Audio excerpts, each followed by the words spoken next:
kind of big, and so we're trying to be kind to them. You're welcome. All right, so here's the first question, a good way to get started. How did you come up with the host? Why did you choose to make it about aliens? I didn't have a dream to get me started on the host. I've only had one dream that led to writing the story, which was Twilight.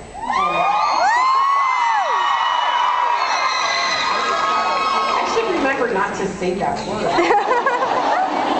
The way I got started on the host was a very boring car trip, and I had nothing else to think about, and so the idea of this two people in one body in love with the same person just sort of was in my head, and I don't know where it came from, but then I started thinking, wow, that'd be really cool, a very complicated relationship.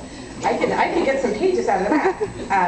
But the reason, it just was about aliens from the beginning. So I think it's natural for me to write about science fiction because that was something I grew up with. My dad used to always read us fantasy and science fiction at night, and so it's really my roots.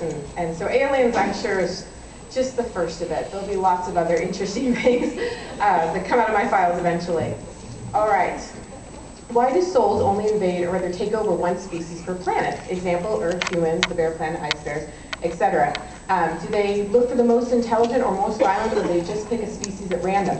The answer to that question is that they tend to take the dominant species because they don't want a body that doesn't have much intelligence, because they couldn't work with it as well. So they could technically be implanted into a cat, but then they'd have the mind of a house cat, and that wouldn't be as much fun. Now, those of you who read carefully in the beginning will remember that on Fireworld, they realized that there were actually two intelligent life forms on the planet, and they were in the process of trying to make that work. Okay.